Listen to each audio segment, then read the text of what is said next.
get another one under our belt. This one's about Skittles, and I will give you your Skittles tomorrow. I don't want to over-sugar you in one day, so I will space out my Skittles. But this one has to do with Skittles and their colors, all right? They've already counted our sample here and separated our colors. If you total them up, it totals to 150, okay? So the question is, as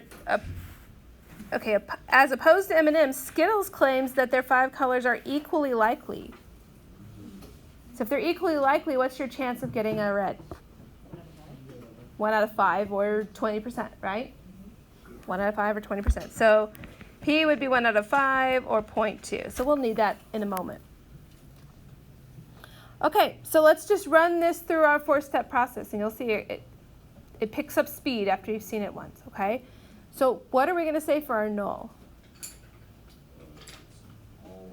Equal across all Skittles. The color distribution, something to this effect, of Skittles are equally likely.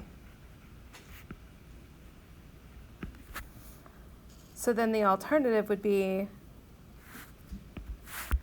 the color distribution of Skittles are not equal, right?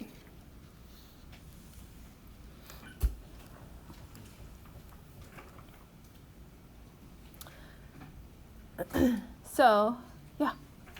Do we have to write the claimed color distribution, or do we not have to write claimed? You don't have to write claimed, but that's what the claim is saying. You can. It's not wrong if you do.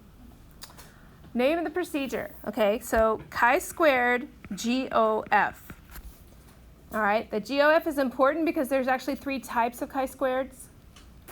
GOF has to do with one sample, one variable, which will make sense as we finish out the chapter, okay? But goodness of fit is the one we want. So let's check our conditions. Was our sample random? Does it make sense that the Skittles were randomly selected? Yes, okay. Don't overthink it.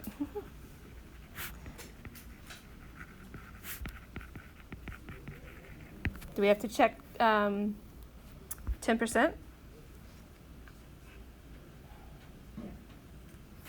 Yes, okay.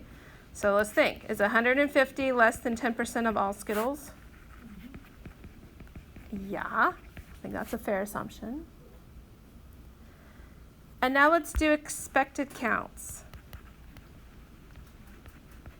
So 150 times, we said 1 out of 5, right? Or 20%. That would give me 30 of each, wouldn't it? Okay, so now if I come back, I'm just going to look up here for a second.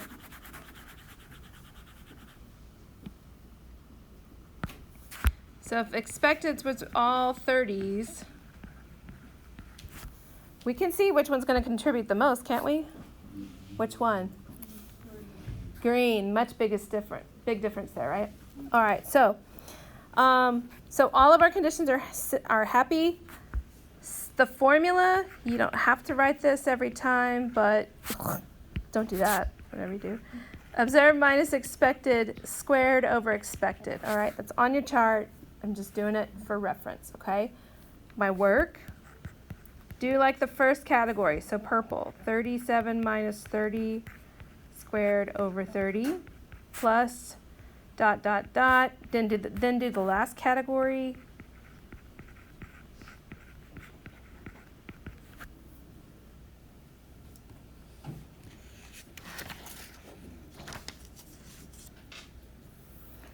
Okay. When I put this in my calculator, I got a chi-squared test statistic of 12.8. Now, as far as picture goes, chi-squared's not normal, so it's not the normal mountain shape you're used to doing. It is a right-skewed distribution. And so when we find chi-squared, does it make sense that the further out it is, the smaller that area gets? Okay, it's always going to be that shape, always. You don't have to worry about a right-tailed, left-tailed, or two-tailed with chi-squared. It's always right-tailed, okay? So then my p-value came out to be 0, 1, 2, 3.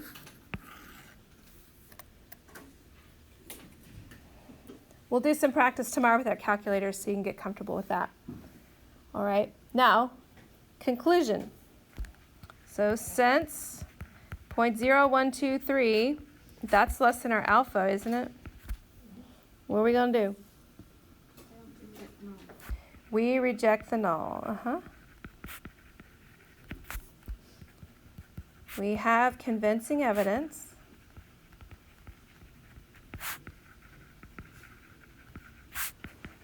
that the color distribution of Skittles are not equally likely.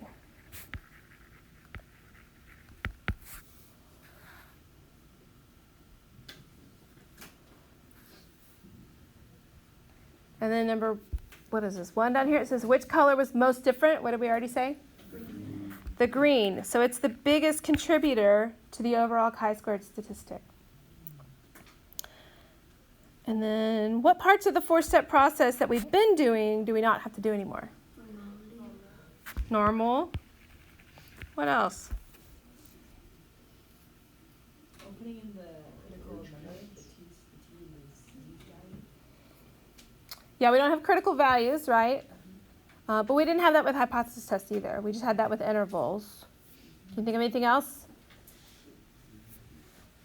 It was that part in the state step that you guys didn't like. Defining. Huh? Defining, is that what you said? Yes, defining parameters.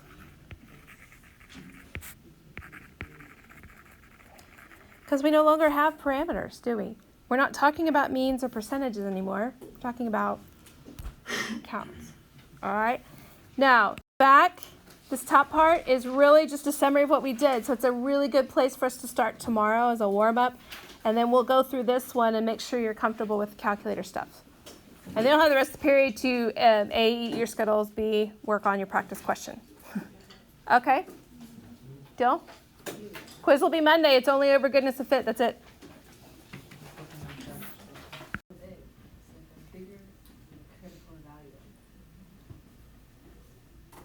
Bigger than the critical value. What do you mean? That means that the chi-squared stuff is quite large, and therefore the p-value Is really small. Yeah. Okay, but statistically significant could be any kind of test. It could just be any, it doesn't have to be chi-squared. So do you remember which kind of conclusion, when you do the conclude step, is considered statistically significant? 5%. No, maybe we haven't talked about it. I can't remember. Okay, here it is. If you reject the null, that's considered statistically significant.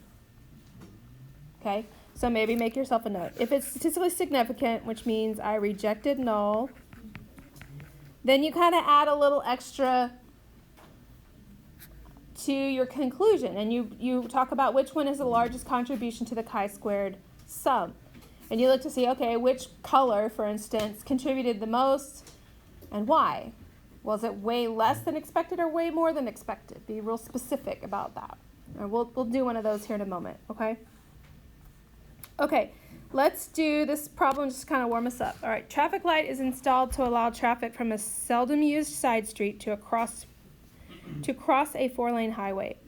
Because the side street doesn't get a lot of traffic, the light is set to provide a red light for 80% of the time.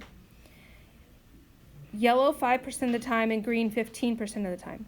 A resident who must pass through this light several times a day is suspicious that the light's not functioning according to the claimed distribution. He sets up a trial camera and programs it to snap pictures at the light for 200 randomly selected times throughout the day. And here's the results. He found out that it was red 173, yellow 13, and green 14. Okay, all that seems important, right? Do the data provide convincing evidence that the light is not functioning according to the claimed distribution? Look, that's your alternative, isn't it? It's written for you. So let's do this, all right? So our hypothesis, oops, I don't want the highlighter. Hypothesis is the light is functioning according to the claimed distribution.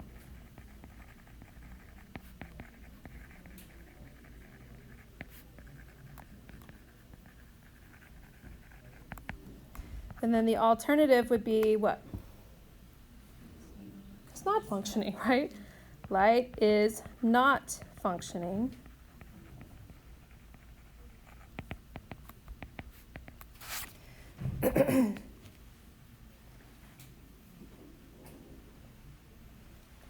Okay, name of the procedure. We only have one right now. It's chi-squared goodness of fit.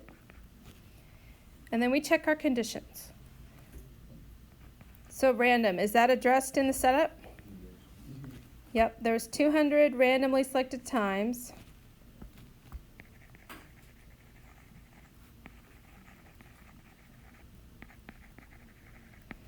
%.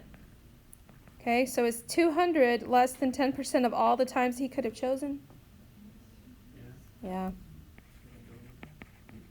Yeah, exactly.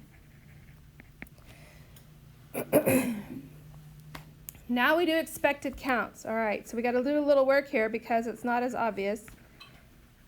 So remember, expected counts is always n times p, right? Well, n was 200. Okay, so for the red light, he tells us that it should be 80%. So that's what I'm multiplying by for p, for red light. So 80% of 200 is 160.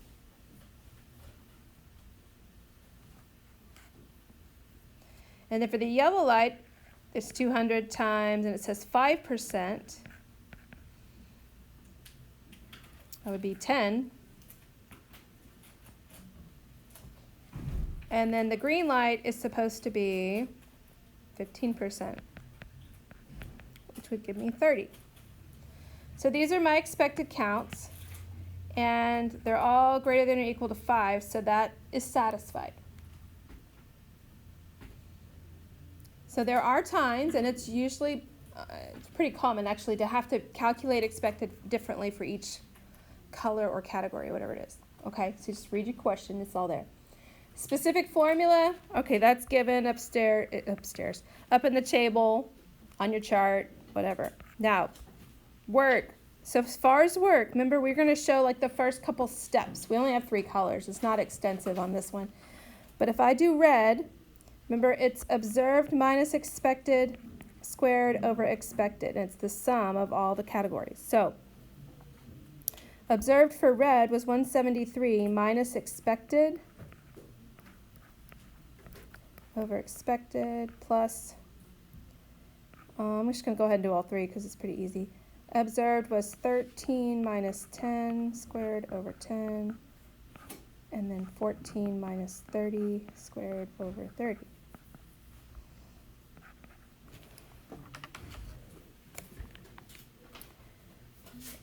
Now, after we finish this, I'll walk you through the calculator steps, but the calculator gave me a chi-squared value of 10.4, we can say 490. So if I drew my picture,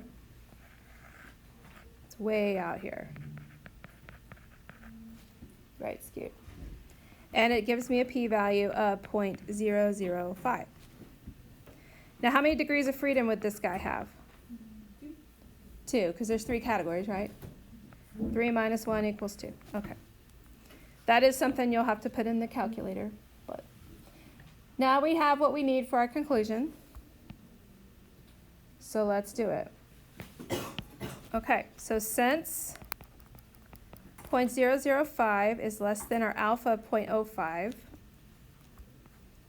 what are we going to do? We're going to reject, or are we going to fail to reject? Yep, we reject the null. That means we have convincing evidence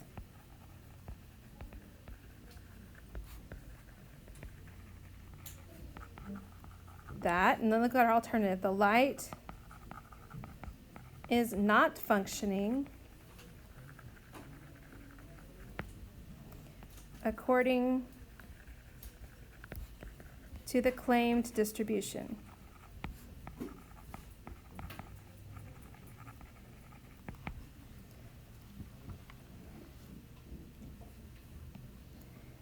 Now, since we rejected the null, this is where it would constitute that follow-up a little bit, right?